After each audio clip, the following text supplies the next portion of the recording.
자, 이제부터 칼 라너의 책 기도의 절실함과 그 축복에 대하여 두 번째 강독을 시작하겠습니다. Von der Not und dem Segen des Gebetes, 독일어 원서 제목입니다. 15쪽 아래 패러그래프부터 시작하면 됩니다. 첫 번 강독의 전체 내용을 한마디로 요약을 한다면 이렇습니다. 기도란 자기를 그대로 드러내는 것이라는 뜻입니다. 우리는 숨기고 살거든요. 이게 자기가 뭘 숨기는지도 사실은 잘 모릅니다. 그래서 그 숨기고 있는 것을 가리켜서 라너는 그 지하 2차 세계대전 때 막 공격, 폭탄 떨어지면 밑으로 들어가잖아요. 방공호죠. 방공호에 들어가서 이게 무너질까 안 무너질까 그렇게 조마조마하면서 깜깜하죠. 그러니까 성냥불 하나 켜놓고 자기가 괜찮은 것처럼 하는 그런 것으로 비유를 합니다. 자기를 드러내지 않고 매몰되어 있는 인간의 삶, 그걸 지금 짚고 있습니다. 그러니까 하나님에게 아주 자기 일을 그대로 드러내는 그 경험, 그러한 자세, 그게 핵심인 거예요. 그걸 첫 번에 다루고 있습니다. 그게 우리는 알아요. 내가 뭘 감추고 있는지. 근데 그거를 말로 꺼내기를 두려워하는 겁니다. 근데 그게 어떻게 설명되는지 오늘 여기 본문에서 한번 따라가 보도록 하겠습니다. 아까 예배 드리면서 광고 시간에 말씀드린 것처럼 저도 평생 동안 교회 안에서 살았지 않습니까? 그리고 일반적인 다른 목사님들보다는 조금 더 신학을 전공을 좀 많이 했고 꾸준하게 노력하고 살았는데 이런 책을 읽으면서 기독교의 영성이 어디에 가야 되냐 하는 것을 더 잘 깨닫게 됐어요. 그런 점에서 이렇게 죽을 때까지 책을 읽고 공부한다는 것은 일반 신자들만이 아니라 목사에게도 이거는 빼놓으면 안 되는 수행적 삶의 기본이다 이런 생각이 들었습니다. 제가 나이가 더 들어서 치매나 이런 데 걸리지 않는다면 아마 그 숨이 끊어지는 날까지 이런 책을 읽고 공부하고 생각하는 거 그건 쉬지 않을 것 같습니다. 이게 가장 큰 즐거움이니까요.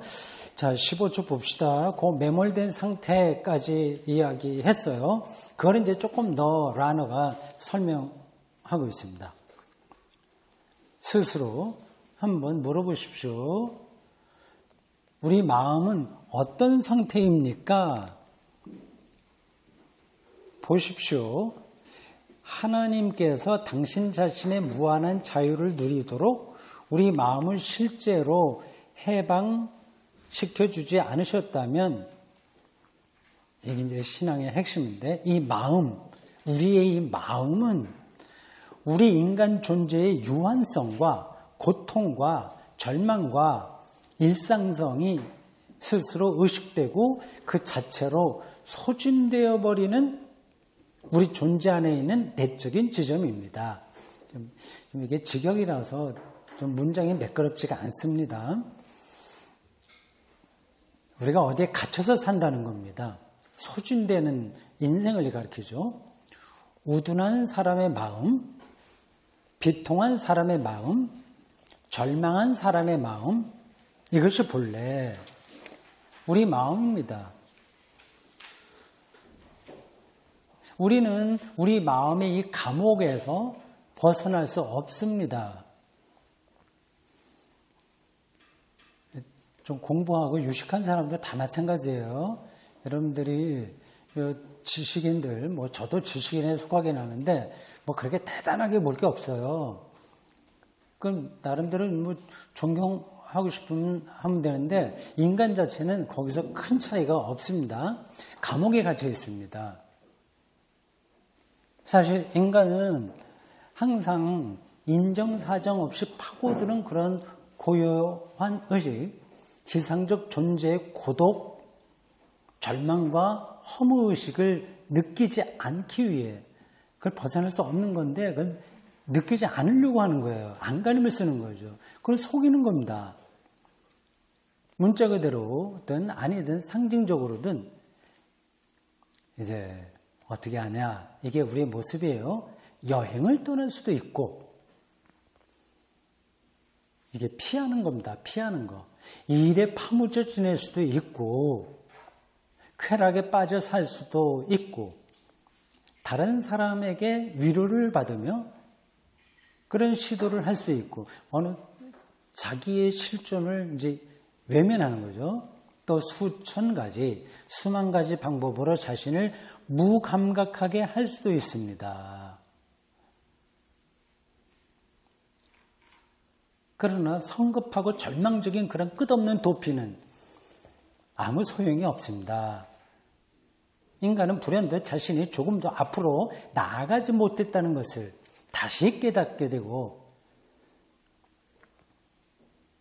자신은 겉으로는 건강해 보이지만 이미 죽음을 통보받은 불치병에 걸린 사람, 아무 일도 없었다는 듯 지난 삶의 요구와 기쁨이 꿈틀대려 하는 흩어진 즐거움들 한가운데에서도 뭐 재밌잖아요. 뭐 맥주 마시고 예를 들자면 뭐 저처럼 텃밭도 가꾸고 뭐 이렇게 저렇게 하는 가운데서도 고요하고 작은 고통을 통해 실로 모든 것이 이미 지나가고 가망이 없다는 사실이 기억되고 있는 죽을 병에 걸린 사람과 같다는 것을 다시 깨닫게 됩니다.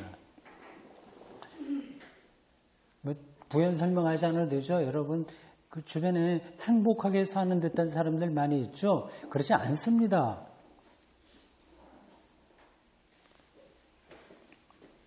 결국은 자기가 죽을 병에 걸렸다는 사실을 깨달아요. 그거를 외면하려고 하는 뿐이죠. 인간은 자신이 원하는 곳으로 갈 수도 있고 자신이 원하는 곳에 자기 행복의 은신처를 만들 수 있으며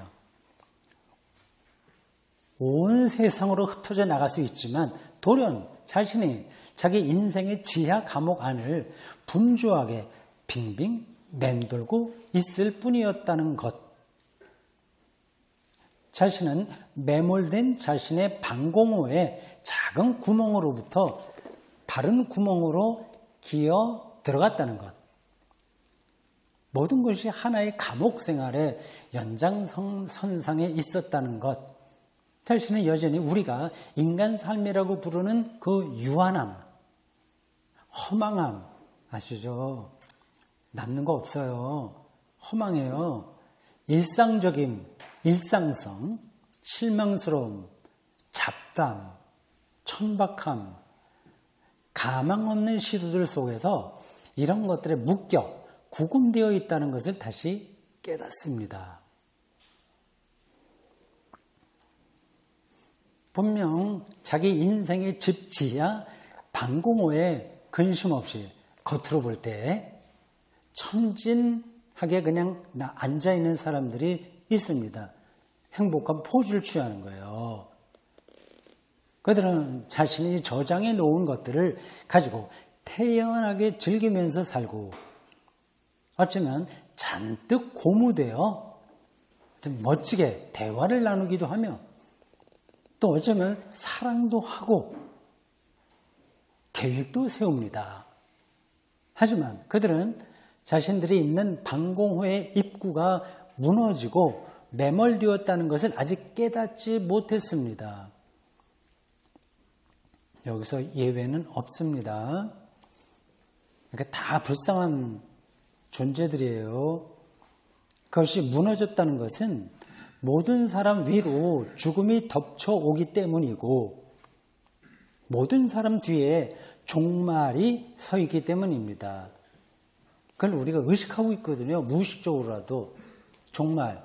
끝이 이제 가까운다는 걸 다 알잖아요. 그럼 그 전에 하는 이 모든 것들이 무슨 의미가 있지? 하는 생각을 하지 않을 수가 없는 겁니다. 조만간 삶의 긍정적이고 낙관적인 사람도 지상 삶의 상황이 본래 어떤 것인지 깨닫게 될 것입니다. 다른 사람들은 인간의 처지가 도대체 어떤 것인지를 이미 깨달았고 좀 생각이 있는 사람들이죠. 인간 안에 있는 정신은 마치 방공호에서 사람들이 전혀 희망이 없다는 것을 확인하기 위해 작은 성냥불을 켜는 것처럼 성냥불 켜봐야 이게 다 밝아질 수는 없거든요. 우리가 할 수 있는 일은 그거밖에 없는 거죠. 성냥불 켜는 것처럼 아무 희망이 없는 상황을 비추는 빛과 같을 뿐이라는 것을 깨달았습니다. 그리고 이런 절망감이 언젠가 인간을 사로잡았는데도 인간이 자신이 얼마나 외롭고 고독한지, 얼마나 깊이 죽음에 내에 맡겨져 있고 얼마나 일상의 허접스러운 것들에 짓눌려 사는지 깨닫는데도 인간은 그런데도 좌절감 속에서 소리칠 필요를 느끼지도 않고 전혀 동요할 기미를 보이지도 않습니다. 아니, 훨씬 더 당혹스러운 유형의 절망이 있습니다. 여기서는 절망이 당연하고 정상적인 것이 되어서 사람들은 그런 절망 상태 말고 다른 상태를 전혀 알지 못하고 그걸 숙명으로 받아들인다는 거예요. 그냥 그 안에 머물러 있는 것 뿐입니다. 다른 상태가 가능하다는 것을 전혀 믿지 않으며 오늘 설교 주제와 좀 연관시킨다면 종의 숙명에 갇혀 있는 거죠. 자네의 삶은 전혀 생각하지 않은 거죠. 전혀 믿지 않으며 인생의 꿈과 환상이라고 부르는 것이라든지 순수한 아이들처럼 이상과 열광에 젖어 때로는 경탄하기도 하고 철없이 때로는 씁쓸하게 미소 짓기도 하는 것이 사라진 끝장난 사람처럼 됩니다. 인생이라고 하는 게 뭐 다 그렇지 하고서 그냥 그 안에서 재밌게 사는 거죠. 근데 그게 이 라너의 눈에는 정말 절망을 숙명으로 안고 다른 거 생각하지 않은 채 끝장난 사람들로 보인다는 겁니다. 삶이 이런 만성적인 절망에 빠져 있는데도 사람들은 흔들림 없이 아주 당당하게 살아가며 여전히 아주 정상적이고 일상적으로 생활합니다. 그들은 모든 합리적인 사람들이 행동하는 것과 똑같이 행동합니다. 만성적인 절망에 찌들어 있는데도 겉으로는 안 그런 것처럼 하는 겁니다. 그들은 자기가 해야 할 일을 하고 성실하게 노동하고 연봉 받고 아주 점잖게 아주 양심적으로 살아가고 사랑도 하고 결혼도 하고 세금도 내고 예술과 학문에 대해 이야기도 하고 고상하게 교양 있게 듣기도 하고 말하기도 하고 가끔씩은 서로 인생의 의미와 인간 삶의 위대함에 대해 기꺼이 말을 주고 받기도 합니다. 아마 당시 독일 교양인의 삶을 이렇게 표현한 것 같아요. 그러나 이 모든 것은 껍데기에 불과합니다.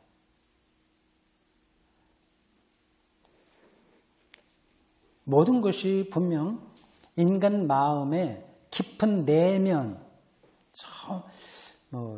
심층 심리학으로 본다면 저 무의식의 세계까지 이르는 우리의 심리학에서 그렇게 얘기하잖아요. 인간 겉으로 나타난 의식은 그 빙하처럼 저 밑에 깔려 있다고 말이죠. 그것이 더 그 사람을 좌지우지한다고 합니다.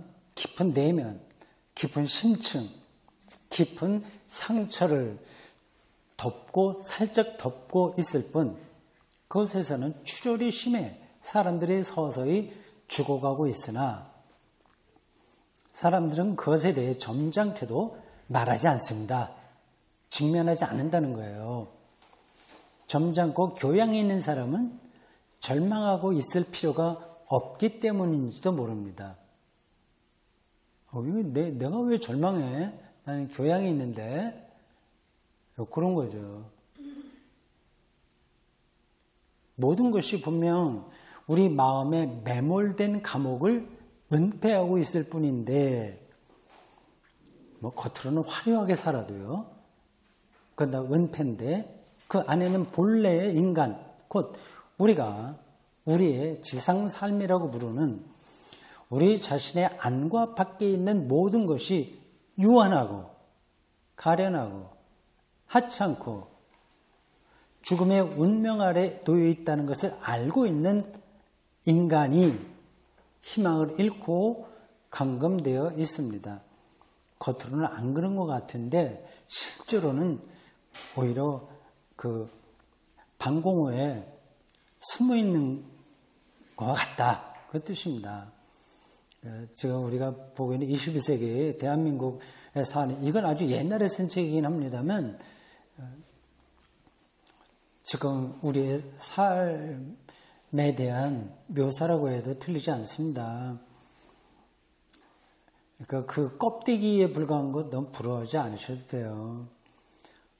심지어 사람들은 절망에 있는 것이 본래 인간의 참된 위대함이라고 말하면서 그런 절망을 은폐하는 이상야릇한 방식을 고안해내기도 합니다. 철학적으로 그렇게 되는 거죠.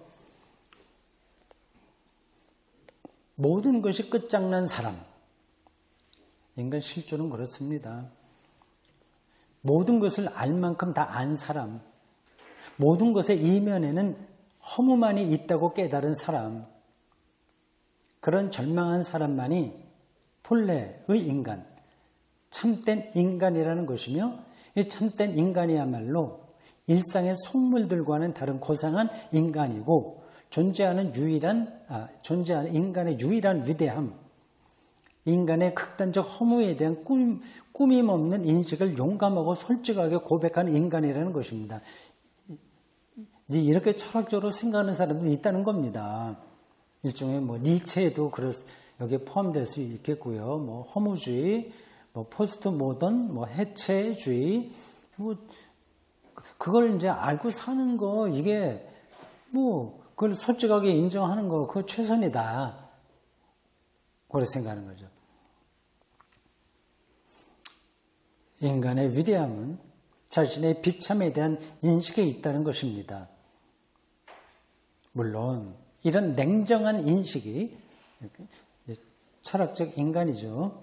구원의 시작이 될 수 있고 그런 사람들은 하나님 나라에서 멀지 않을 수 있습니다. 곧 그들이 실제로는 절망으로 자신들의 왜곡되고 비정상적인 자부심을 만들거나 고상한 척하면서 자기의 인격 아니면 지식 그런 것으로 난 인간의 허무 이거 다 알고 있어. 그러면서 자기를 자부심에 떨어지는 거죠. 그 이상 어떻게 할 수도 없겠지만 자기 자신의 힘으로 절망적 공허가 되려는 망상에 빠지지 않고 오히려 어떤 분의 은총으로 선사된 충만이 될 준비가 되어 있을 정도로만 절망하고 있다면 말입니다. 독일어 문장을 직역해서 좀 따라가기 힘들죠. 이런 사람들의 글들이 이렇게 좀 만연체예요. 한 문장이 굉장히 깁니다. 근데 우리나라 말을 이제 이런 번역을 우리나라 말을 이렇게 길게 끌어가면 독자들이 이해하기 힘들어요. 우리나라 말을 이렇게 관계대명사, 관계대명사, 접속사 이런 걸 통해서 하지 않거든요. 우리나라 말은 단문입니다, 되게. 이건 이제 외국어만 이제 이런 긴 문장이 가능하죠. 어떤 내용인지는 전달해 냈을 겁니다. 그 절망이라고 하는 상황을 잘 뚫어보는 사람은 이제 하나님 나라에서 멀지 않은데 그게 완전히 자기 교만으로 떨어지지 않고 하나님의 은혜를 받을 수 있을 정도로만 절망하면 그렇다는 거예요. 하지만 라는 이제 그게 대답이라고 생각하지는 않아요. 하지만 뭐 요런 데 해당하는 사람은 니고데모 정도 될까요? 요한복음에 나오는 니고데모 정도? 하지만 앞에서 이야기했듯이 인간이 잘 알고 잘 견뎌내고 있는 것으로서 인간의 위대함을 이룬다고 하는 인간의 허무에 대한 그런 해석은 일종의 허무주의죠. 해석은 흔히 자부심의 것을 느끼지 못하게 하기 때문에 진정한 절망을 완전히 표현하지도 그렇죠. 절망이 뭔지를 살짝 다르게 느끼는 거예요. 절망한다고 하면서도 자부심이 있는 거죠. 그건 이제 진정한 절망을 잘 모르는 거죠. 완전히 표현하지도. 사람들이 그것으로부터 해방되고 하지 않기 때문에 그런 절망을 극복하지도 못하는 절망에 대한 결함이 있는 은폐일 뿐이며, 그거는 여러분들 밑줄 쳐놓고 딱 외워두셔도 좋은 문장입니다. 절망에 대한 결함 있는 은폐일 뿐이며, 그렇기 때문에 이 은폐라는 말이 앞에서도 여러 번 나왔어요. 자기가 행복하다는 말로 행복하지 않은 걸 가리는 거죠. 그러니까 절망을 좀 인식하는 사람들도 있는데 그것도 역시 하나님의 은혜, 하여튼 그 하나님이 주시는 선물 그런 쪽하고 연관되지 않게 된다면 그럼 이제 결국 은폐다. 그러니까 여기서 얘기하려고 하는 것은 기도란 그 은폐하지 말아요. 은폐를 하지 않아야 돼요. 일단 자기 실존을 아주 꿰뚫어 봐야 됩니다.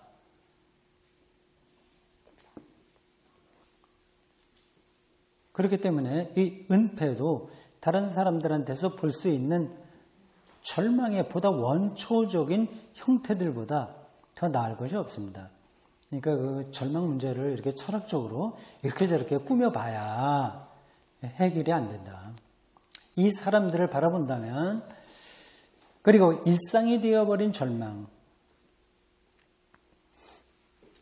여러분들이 요즘 뭐 우울증 이런 것도 있다고 하잖아요. 그 뭐 병적으로 되지 않는다고 하더라도 우리에게 그런 부분이 누구에게나 있습니다.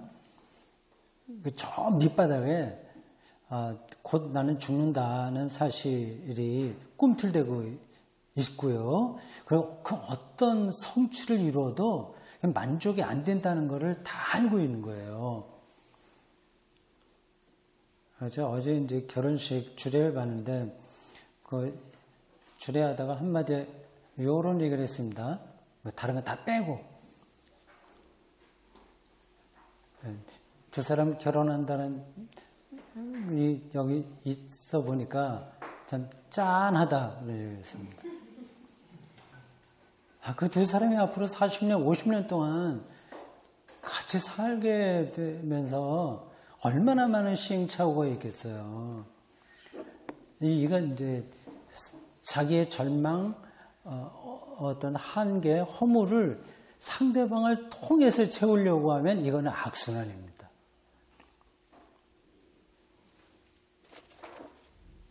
그런 짠한 그런 느낌들이 아무리 즐거운 일들 앞에서도 기본적으로 깔려 있습니다.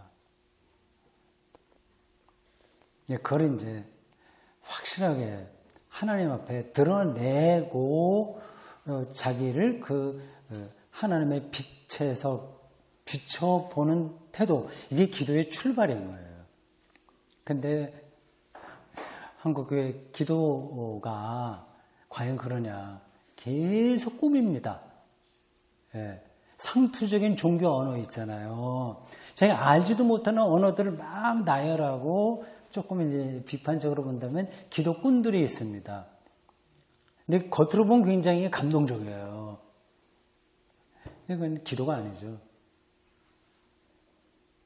오히려 은폐죠. 자기가 매몰되어 있는 상태가 뭔지 모르고 그것도 이제 뒤에 여기도 나옵니다. 그리스도인의 삶이 이 은폐를 강화시킬 수 있어요. 적당하게 종교로 옷 입게 되면 자기가 하나님 앞에서 어떤 존재인지를 직시하지 못하게 됩니다.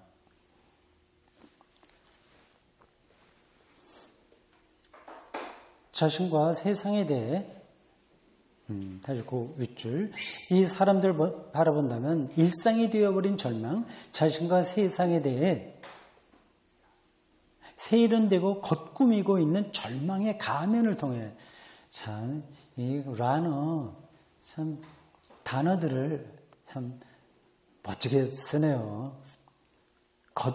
겉꾸미는 절망의 가면을 통해 그들을 꿰뚫어 본다면 이 사람들은 그 순간에 갑작스럽고 신비스럽게 사람들의 폐허로 변합니다.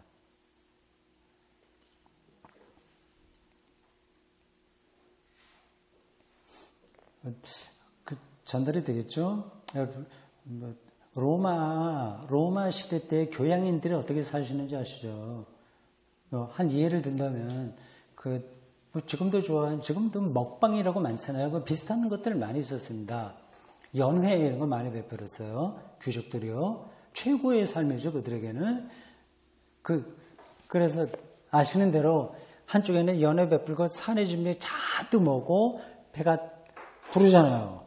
그럼 옆방에 가서 토해내요. 깃털을 목구멍에 넣어서 비워내요. 그거 또 먹습니다. 폐허죠, 뭐 그게. 아주 적나라한 그런 행태만이 아니라 비슷한 것들이 우리의 현대 삶에도 많이 있습니다.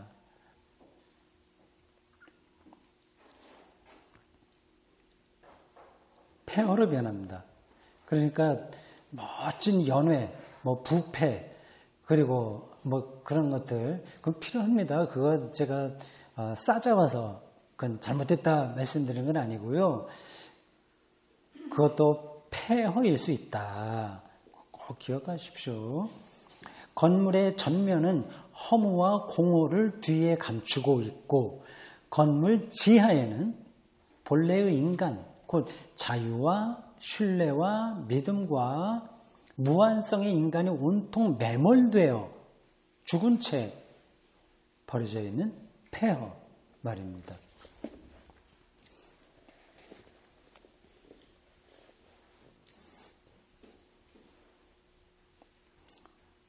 나중에 질문할 시간 드릴 테니까 체크해 놓으세요. 근데 오늘 우리가 읽은 내용을 보면 질문할 것도 없을 것 같습니다. 이럴 줄 알았으면 설명이 많이 필요하지 않을 줄 알았으면 목소리 나쁜 제가 읽는 게 아니라 목소리 좋은 분을 대독시킬 걸 그랬어요. 이것이 무한하신 하나님의 자유를 누리도록 해방되지 못한 인간의 마음. 그러니까 우리가 해방돼야 자유를 누리는데 인간의 마음, 매몰된 마음입니다. 요것도 이 라너의 곧 독특한 언어 구사입니다. 매몰된 마음. 그리고 우리에게 거의 결정적인 것은 이것인데 우리 이른바 열심히 사는 그리스도교 신자라고 하는 우리 교회 생활에 충실하고 성당에 열심히 다니는 이 사람은 가톨릭 신학자가 있으니까요. 지금 메넨에 있는 무슨 교회 성당에서 한 사순절 특강이었던 것 같습니다. 성당을 이제 교회당으로 바꾸면 됩니다. 교회당에 열심히 다니는 우리도 그런 매몰된 위험에서 결코 벗어나 있지 못합니다. 우리는 실제로 다들 인정하는 그리스도교 신앙생활을 잘 해나가고 열심히 교회에 다닐 수 있습니다. 그러면서도 어쩌면 우리 마음은 이미 오래전서부터 매몰된 마음일 수 있습니다. 겉은 뭘 감춰져 있는 거예요. 해방과 자유가 없어요. 근데 그거를 드러내면 창피하잖아요. 자존심도 상하고 적당하게 이제 포장하는 겁니다. 그러면 이제 기도가 안 되는 겁니다. 왜냐하면 그런 붕괴에는 요라는 소리를 내지 않으면, 그러니까 방공호 속에 매몰돼 들어가 버린 우리의 영적 실존이죠. 그런 붕괴는 요라는 소리를 내지 않기 때문입니다. 이게 눈에 안 보이는 거예요. 확 드러나는 게 아닙니다. 조금씩 거기에 갇혀버립니다. 마음은 조용히 변합니다. 그리고 우리가 제대로 알아차리기 전에 이미 변해 있는 경우가 종종 있습니다. 이거 마음 공부라는 말도 있는데 그리스도인들에게 마음 공부라는 말이 딱 들어맞지는 않으나 어떤 점에서 수행이라고 볼 때 그런 공부도 필요합니다. 공부라기보다는 크게 보면 이제 공부죠. 우리의 마음이 더 이상 회복하지 못할 정도로 떨어지기 전에 어떤 빛의 조명받아야 됩니다. 이미 우리가 알아차리기도 전에 이미 변해 있는 경우가 많아요. 교회 열심히 다니는 사람들일수록 그럴 가능성이 더 높습니다. 평생 권사, 장로, 교회 목사로 살아도 이 마인드가 대단히 세속적으로 될 수 있어요. 계속 영악한 거죠. 그러니까 기도의 응답이라고 자꾸를 합리화하게 됩니다. 자기를 감추는 겁니다.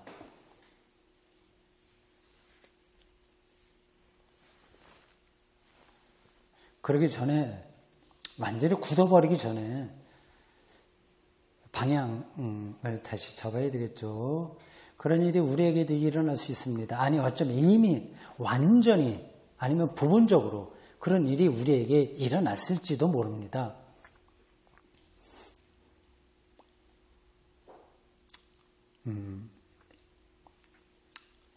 참 마음이 안타까울 때 많이 있죠. 저 교회 지도자들인데 마음이 강팍해지는 경우가 제법 있어요. 정말 고집부리고 자기 하나만 양보하면 교회가 선해질 수 있는데 그거 안 합니다. 그리고 한국교회 아주 대표적인 교회라고 한다면 그 교회가 바른 길로 가면 한국 사회에서 교회 복음이 더 잘 전달될 수 있는데 그거 양보 안 합니다. 그건 이제 마음이 굳어버린 거예요. 완전히 아니면 부분적으로 그런 일이 일어날 수 있습니다. 그래서 우리 마음이 매몰되어 버렸고 우리 마음의 심층 가장 깊은 곳에 있는 마지막 방, 우리가 정말 우리 자신으로 비로소 있게 되는 그 방이 이게 영혼의 방이라고 할 수 있죠. 마지막 방. 일상의 쓰레기로, 의심과 불신으로, 절망과 비애로 온통 채워져 있는지 모릅니다. 심각하죠? 겉으로는 세련됐지. 근데 마지막 우리 영혼의 방이 쓰레기로 가득 채워져서 있다는 이 라노의 말이 장난이 아닙니다.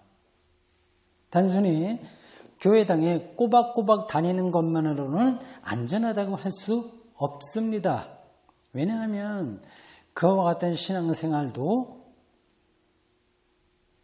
모든 것이 가능한데 세상과 특히 자기 자신 앞에서 죽음의 병, 죽음에 이르는 병, 키에르 케고르 책 기억나네요. 죽음에 이르는 병, 숨겨진 불신앙과 절망의 병, 이 유한성의 감옥을 벗어나 빛 속으로 선한 마음으로 살아계신 하나님의 자유롭고 한량없고 일체의 죽음을 혹은 죽음과 유사한 그 일들을 뛰어넘는 유일한 실제.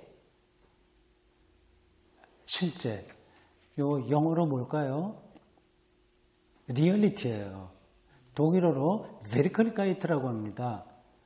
현실, 실제 그런 건데 이제 이 라너가 이제 독일어 쓰는 사람이니까 베리클리카이트라는 이 단어를 우리말로나 영어로 번역할 수가 없어요.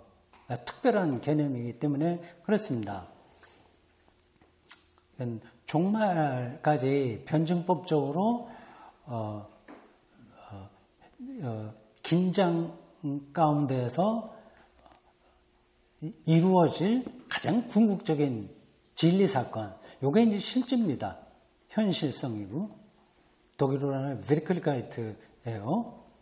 그러니까 이런 그 인문학책이나 철학책 이런 것들은 그 용어를 개념적으로 이해해야 좀 들어오죠. 근데 뭐 다 몰라도 괜찮습니다. 들어오는 것만큼 우리가 받고 이제 진도 나가면 돼요. 죽음을 뛰어넘는 일체 죽음을 뛰어넘는 이건 단순히 우리가 죽는다는 사실만 가리키는 게 아니라 뭐 우리의 현재 있는 폐허와 같은 세상 삶이라면 그 자체가 죽음이니까요. 그걸 뛰어넘는 유일한 실제 속으로 빠져나올 수 없는, 좀 이걸 의역을 한다면 실제 속으로 들어갈 수 없는 내적 인간의 마비 상태를 은폐하고 숨기는 껍데기 노릇을 할 수 있기 때문입니다. 아시겠죠? 신앙생활이 껍데기 노릇을 할 수 있다니까요. 이걸 뭐 교회 밖에 있는 사람이 비판하기 위해서 이렇게 하는 게 아니라 가장 당대에 뛰어났던 신학자가 한 이야기입니다. 오늘날도 여전히 맞죠? 그러니까 이런 거장들이 한 말은 시대를 초월합니다. 어거스틴의 말들, 뭐 오리게네스 뭐 등등 그런 벌써 뭐 2000년 전, 1500년 전 사람들의 말은 지금도 맞아요. 그래서 우리는 고전을 읽어야 됩니다. 적나라한 표현 아닙니까? 껍데기 노릇을 할 수 있기 때문입니다. 그리스도 신앙이 그렇다는 거예요. 사람은 꼭 믿기 때문이 아니라 오히려 자기 자신을 위해 그리고 자기 자신 앞에서 자신의 불신앙을 은폐하고 감추려 하기 때문에 그리스도교 신자일 수 있습니다. 난 속으로는 믿지 못하면서 그걸 숨기는 거예요. 그래하고는 그럼 이제 기도할 수 없는 겁니다. 기독교 신앙이 흔들려도 된다는 게 아니라 하여튼 자기의 그 깊은 그 세계 속에 있는 것을 숨기지 말아야 돼요. 뭐 죽으면 우리 뭐 천국 우리가 어디 간다 하나님 나라 간다고 하는데 그럼 그게 잘 믿어지지 않는다 그런 생각할 수 있잖아요. 근데 속으로는 믿지 못하면서 잠깐 믿는다고 하면 그게 은폐하는 겁니다. 그 안으로 들어가야 되는 거예요. 두렵죠?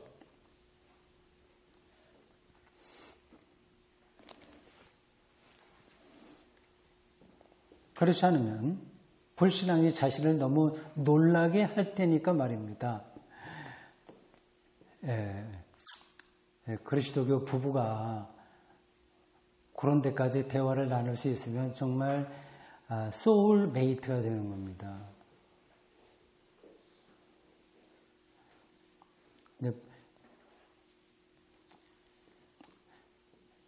자기 믿지 못한다는 사실 자체에 놀라는 거죠.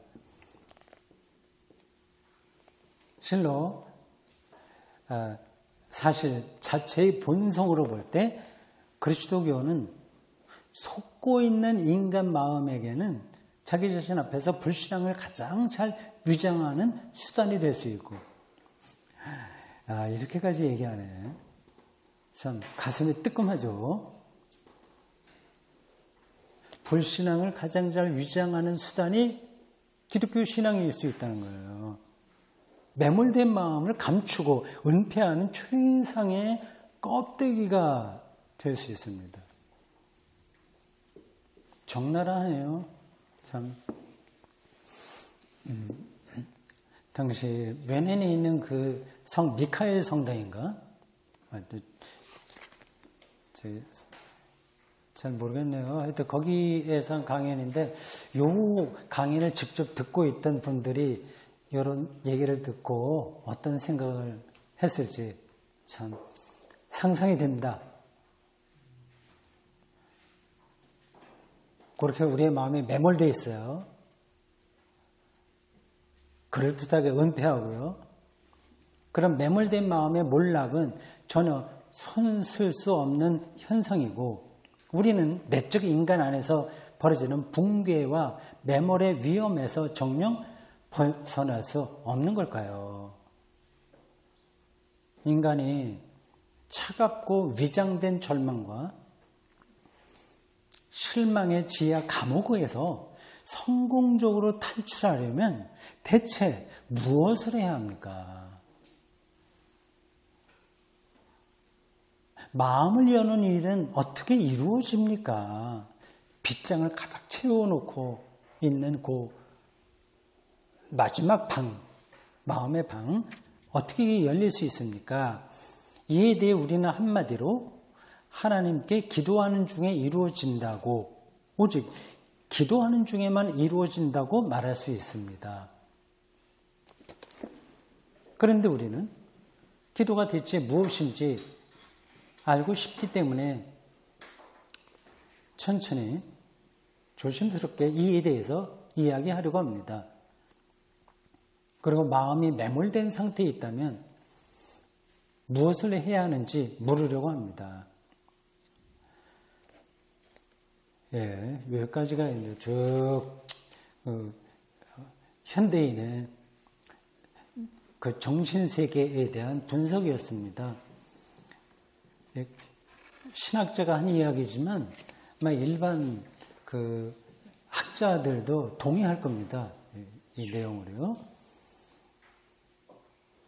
이렇게 기도가 그냥 적당한 종교적인 교원 영색을 나열하는 게 아니라는 것을 우리가 여기서도 알 수 있죠. 그러니까 기독교 영성 전체와 연관되어 있는 우리 신앙인의 자세라고 할 수 있습니다. 그럼 어떻게 해야 되냐 하는 겁니다. 그래 어렵지 않아요. 그러나 또 어렵기도 합니다. 첫 번째는 이것입니다. 잘 견뎌내고 어떤 거를요. 지금 매몰되어 있는 이런 상태를 견뎌내고 자신을 내에 맡겨야 한다는 것입니다. 자신의 영혼이 정말 매몰되어 있다는 것을 알게 되면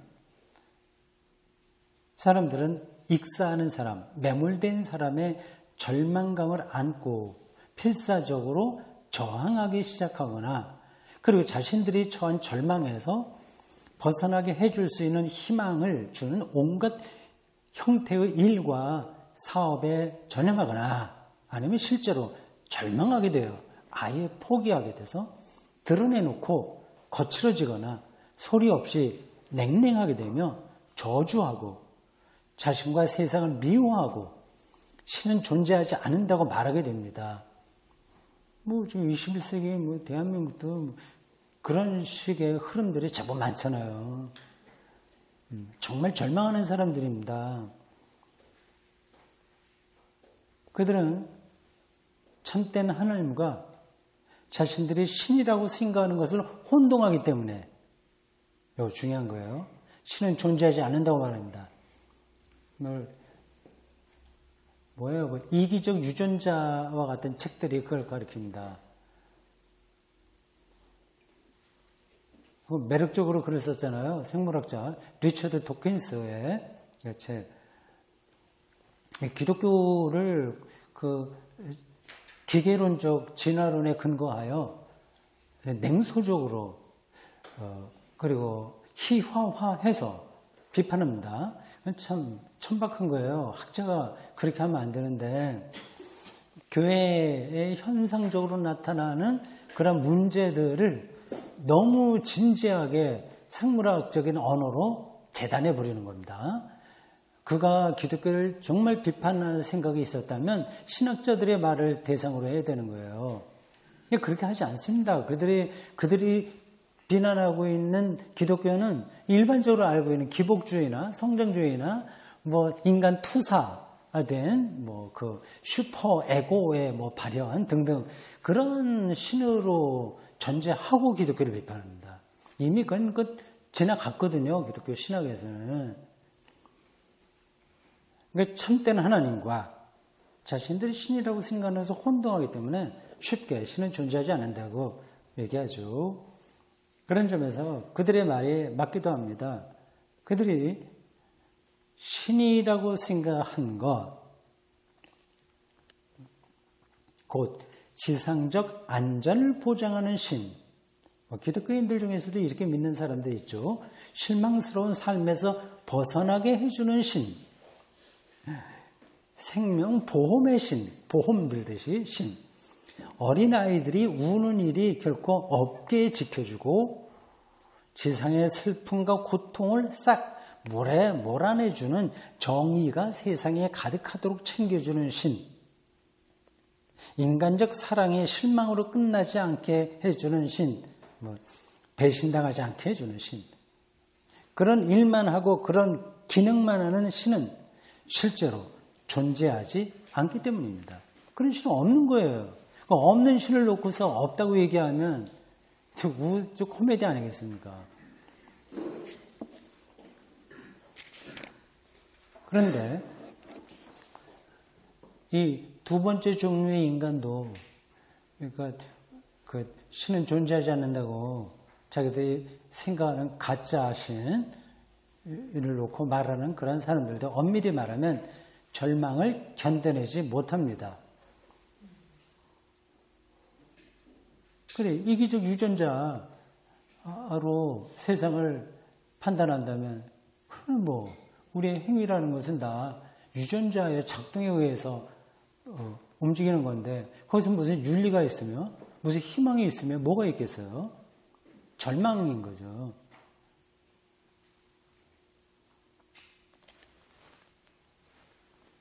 그런 종류의 인간은 자신이 자기 삶의 경험으로부터 용감하고 솔직하게 올바른 결론을 얻어냈다고 생각하지만, 이거 옛날에 쓴 책인데도 리차드 도킨스의 이기적 유전자 그거를 그대로 말하는 듯한 그 관점을 이야기하네요.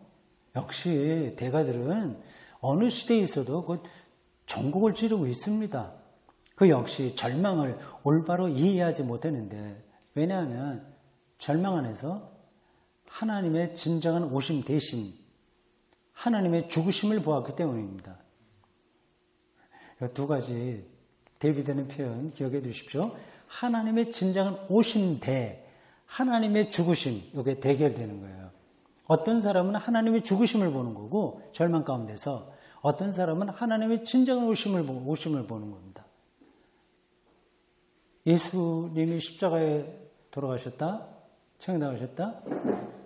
하나님이 죽었다 그렇게 말하는 사람이 있고, 하나님이 그 방식으로 우리를 살리신다 이렇게 보는 수 있는 사람이 있는 거죠.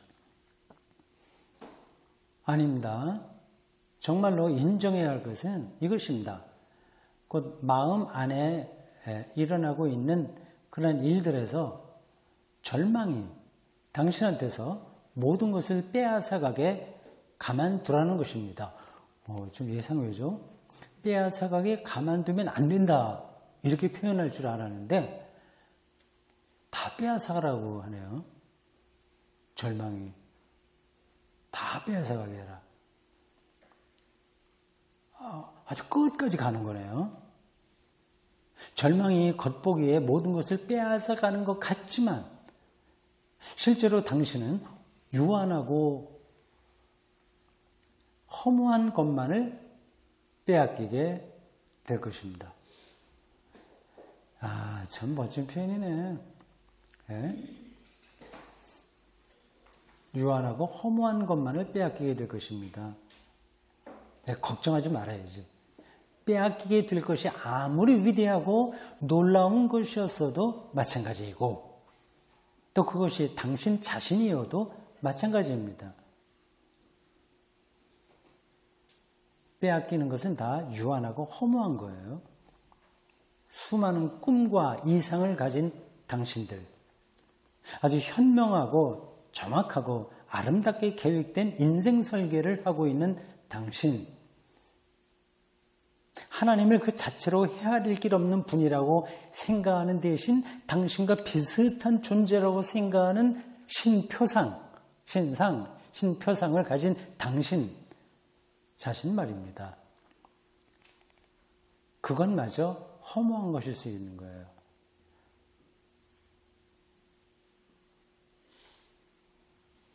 당신한테서 빼앗을 수 있는 것은 결코 하나님이 아닙니다. 모든 출구를 꽉 막히게 그냥 두십시오. 아니, 그 당시에 실존주의 철학자들의 아포리즘을 여기도 끌어들여서 설명한 것입니다. 출구 없는 방, 이런 표현들 있잖아요.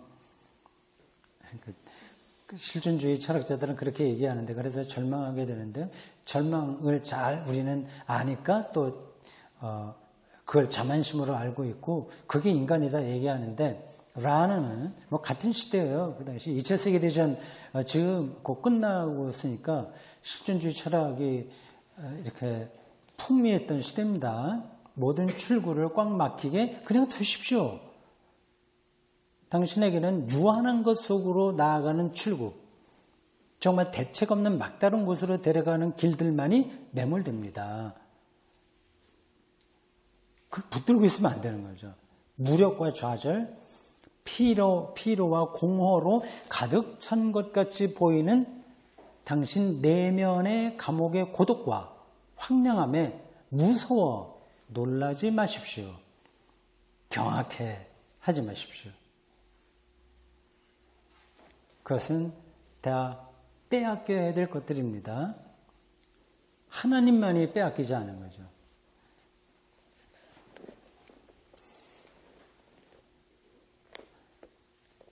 제가 지금 잘 읽고 있죠? 여러분들 잘 따라오고 있죠?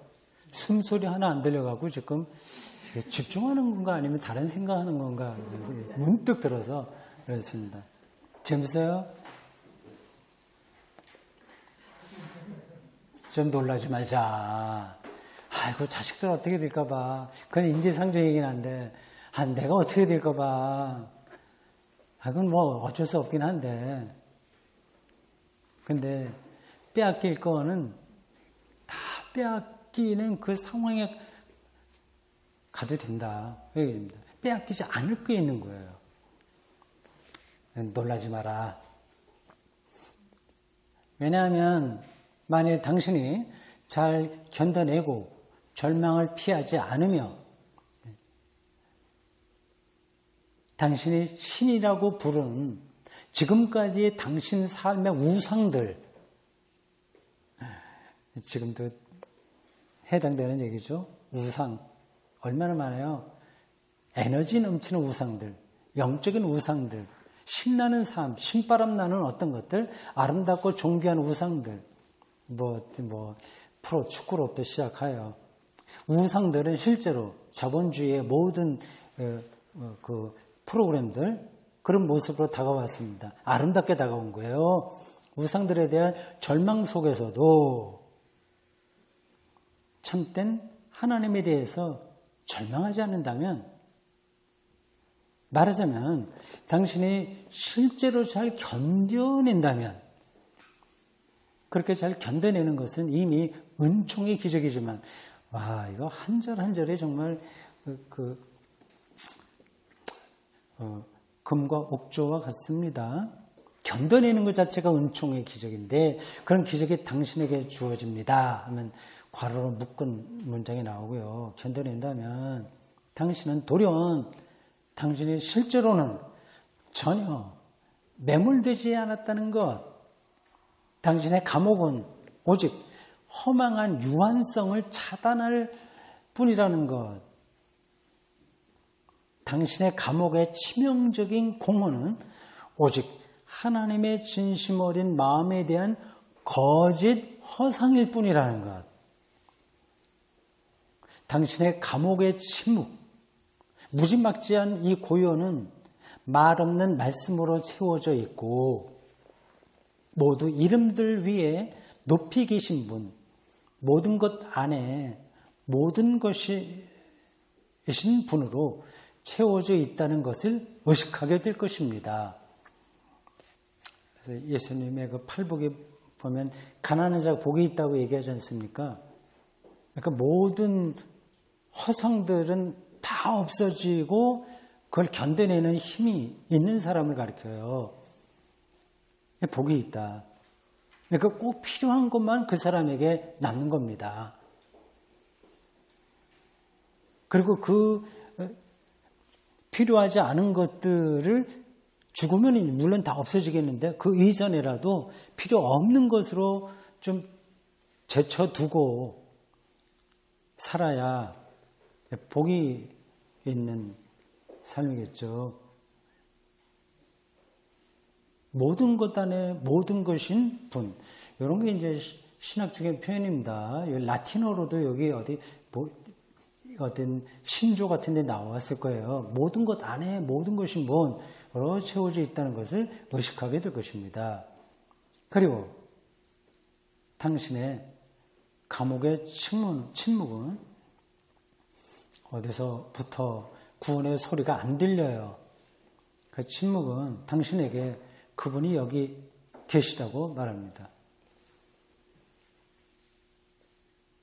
예. 맛있는 거 많이 먹어도, 여행을 다녀도 그런 걸로 해결이 되지 않는 거거든요. 침묵이에요. 그러니까, 듣고 싶은 소리가 아주 근원적인 그 소리가 들리지 않는 그 침묵은 오히려 그게 하나님이 여기 계시다. 는 증거라는 뜻입니다. 여기까지 우리가 나갈 수 있을까요? 쉽지 않겠죠.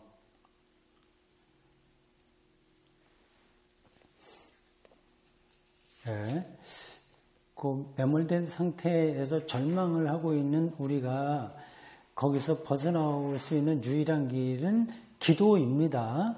네, 기도 어떻게 우리가 기도의 영성을 붙드냐 해서 몇 가지 길을 얘기하는데 첫 번째가 견뎌내고 우리를 맡기는 겁니다.